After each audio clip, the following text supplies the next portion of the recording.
Jolly Clifford meticulously organized her files while watching the light rain through the office window. The perfectly tailored grey suit and high-heeled shoes were her daily armour as a tax attorney, a profession she inherited from her father more out of admiration than passion. "Have you reviewed the Neville Importations contract?" Edward asked, without looking up from his laptop. "I left it on your desk last night," Jolly replied, accustomed to her husband's absent-mindedness when he was focused. Edward Clifford had been her colleague in law school. Both were brilliant but in different ways. He was assertive, straightforward, sometimes arrogant. She was methodical, empathetic, able to find solutions where others saw only problems. It was this complementarity that united them, first professionally at her father's law firm, and later romantically. Their marriage, like their careers, seemed to be planned with precision. After 5 years working at Jolly's father's firm, they decided to start their own business. Clifford & Clifford Law Firm grew rapidly, attracting important clients and other talented lawyers to the team. On the surface, everything seemed perfect. But on nights and weekends, when she traded her suit for an apron, Jolly felt a different kind of joy. One that didn't come from winning cases or closing deals, but from creating something with her own hands. "This cake is divine, Ju," exclaimed Sophie, her best friend, during her 40th birthday. "You should sell this." Jolly smiled, watching the guests indulge in her pistachio cake with mascarpone cream frosting. It was a recipe she had perfected over the years experimenting in the kitchens of life. "It's just a hobby," she replied, but her heart raced at the possibility. That night, after everyone had left, Jolly gathered the courage to share an old dream with Edward. "I've been thinking. The office is stable, we have an excellent team. Maybe I could reduce my hours to take a professional pastry course." Edward, who was arranging the glasses in the dishwasher, stopped what he was doing and looked at her with an expression that mixed confusion and amusement. "Confectionery? You want to give up law to make cakes?" He laughed, but it wasn't a warm laugh. "We've built a reputation, Jolly. We are respected in the market. And you want to trade it for flour and sugar?" "I'm not talking about giving up everything," she explained, suddenly feeling small. "I just want to explore something that gives me pleasure." "Pleasure?" Edward shook his head. "Life is not about pleasure, it's about building something solid, something respectable." That conversation was just the first of many. As Jolly's dream grew, Edward's understanding diminished.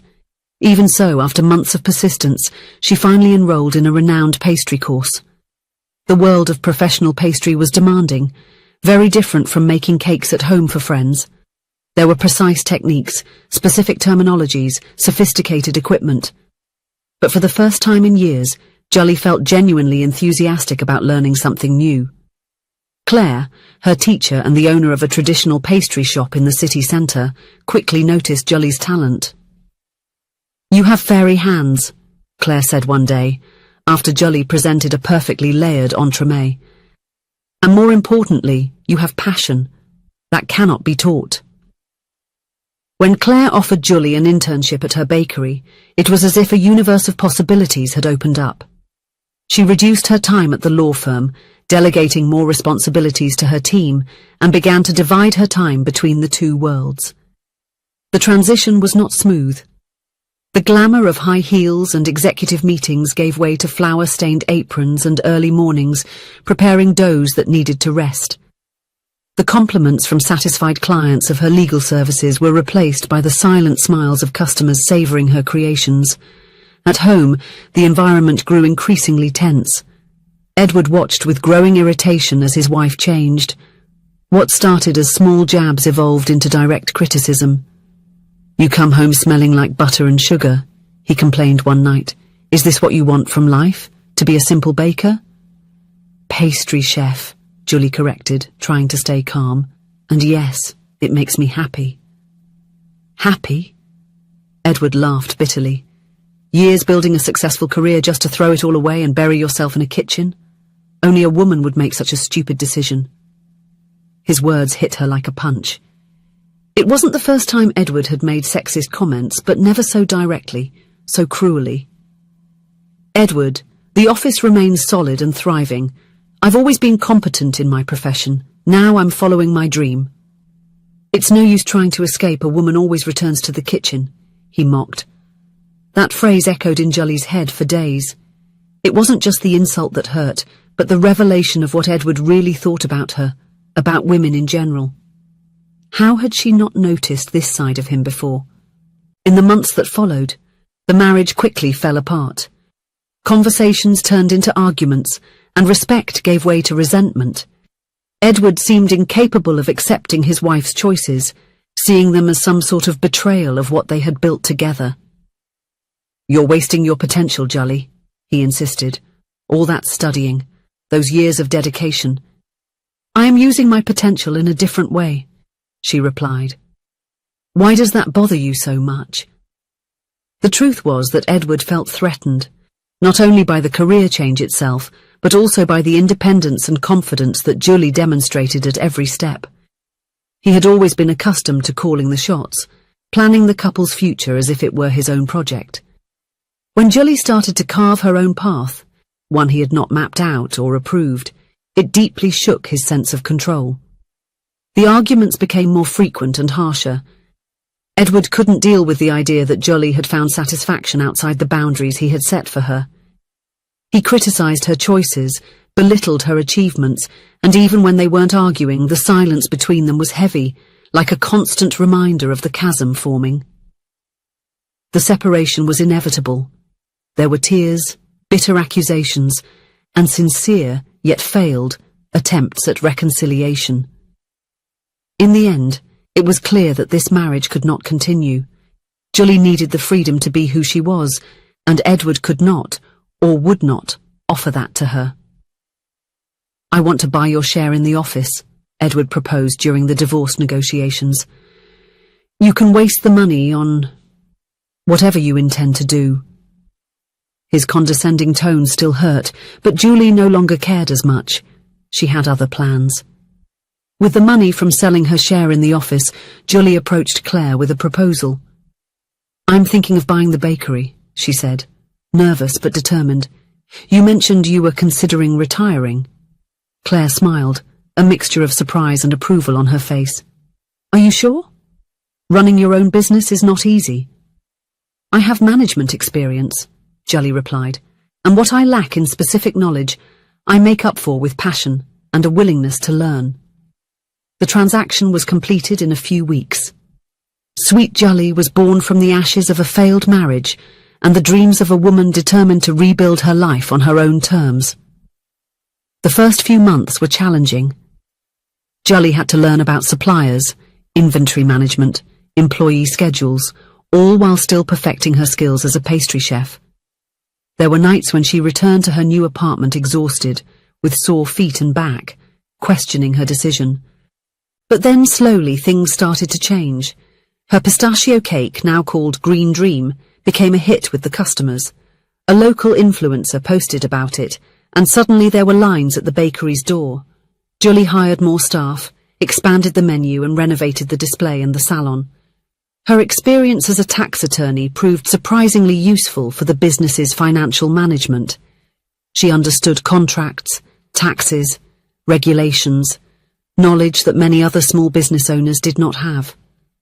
1 year after acquiring the bakery, Julie opened her first branch in a city shopping mall. The following year, 2 more stores. Her name and brand became synonymous with quality and innovation in the world of pastry. At 37 years old, Julie was running a network of 6 patisseries, employing more than 50 people, and had been featured in magazines specializing in gastronomy and entrepreneurship. One autumn afternoon, while overseeing the installation of new equipment in her main store, Julie received an unexpected visit. "Hi, Ju," said Edward, standing in the kitchen doorway with a bouquet of lilies, her favourite flowers, something he had never forgotten. Julie froze, spatula in hand, too surprised to react immediately. "Edward, what are you doing here?" He looked different, older perhaps, or simply more tired. The impeccable suit was still the same, but there was something in his eyes, a vulnerability she had never seen before. I came to congratulate you, he said, extending the bouquet, and to apologize. Julie accepted the flowers hesitantly, gesturing for him to follow her to her office, a small but elegant space at the back of the bakery. Congratulate for what exactly? She asked after closing the door. For all of this, Edward gestured vaguely. I saw your interview in that business magazine. You built an empire, Julie. She placed the flowers on the table, crossed her arms. An empire of flour and sugar, she replied, quoting his words from years ago. Edward had the decency to look ashamed. I was a fool, he admitted. Arrogant, prejudiced. I didn't support you when I should have. I didn't believe in you. Silence hung between them for a few seconds. Why are you here now, Edward? After so much time? He sighed, running his hand through the hair that was slightly greying at the temples. The office isn't the same without you, he confessed. We've grown, yes, but something's been lost. Maybe it was your touch, your sensitivity with the clients. He paused. Or maybe I'm only now realizing how important you were, not just as a lawyer, but as a partner. Julie felt a pang of something, not exactly longing, perhaps nostalgia for a time that seemed very distant now. I thought that maybe... Edward hesitated, searching for the right words. Maybe we could not resume everything at once, but have dinner, talk a little. He paused, averted his gaze for a second, then looked back at her. And I also thought I could help you here with the management of the business. I know you have everything under control, but maybe I can add something to it somehow. Julie looked out the window of her office, into the kitchen where her team worked in harmony, preparing the delights that had become her signature. She thought about her life now, the mornings waking up eager to create a new recipe, the messages from clients thanking her for the cake that made their event special, the freedom to make her own decisions. Edward, she began softly, I forgive you, truly. I hold good memories of our years together, and I am thankful for everything I learned by your side. He smiled, hopeful. But, she continued, our lives have taken different paths. I have found my place. I am happy now, truly happy. His smile faltered, but did not disappear completely. I understand, he said after a moment. You have built something incredible here, Julie. Something of your own. Thank you for acknowledging that, she replied sincerely. Edward stood up to leave, but stopped at the door. That pistachio cake, is it still as good as I remember? Julie smiled, a genuine smile this time. Better, she replied. I've learned some new tricks. She took a small box from the shelf and handed it to him. A slice of the green dream. On the house. After Edward left, Julie remained seated for a few minutes, reflecting. There was no bitterness in her heart, only gratitude for the path she had taken. If Edward had not been so resistant to her ambitions, she might never have found the courage to follow her true calling. Julie returned to the kitchen, where the aroma of vanilla and butter filled the air. She picked up her favourite spatula and began working on a new creation, a cake inspired by new beginnings, second chances, and finding one's own voice. Because deep down, her story wasn't about cakes or contracts, about success or failure. It was about a woman who learned that in anything she did, whether arguing in court or decorating a wedding cake, the most important thing was to do it with dedication, with care, giving her best. In the end, Julie understood that Edward's lack of support and trust undermined the foundations of their marriage. He couldn't see that what made her thrive as a lawyer wasn't the title or the prestige, but the dedicated and careful way she faced every challenge. When she traded the suit for an apron, her behaviour didn't change. The same dedication and care that made her successful in law were what made her a respected baker. And it was then that Julie realised a simple but powerful life lesson. It doesn't matter what you choose to do, what makes all the difference is how you do it. Everything we put into the world, whether it's a well-drafted contract or a pistachio cake, deserves our best, because only then do we find the true meaning of success and happiness. If you enjoyed the story, please leave a comment with a rating from 1 to 5 to show how much you liked it. Also, watch the video that is now appearing on your screen. See you soon.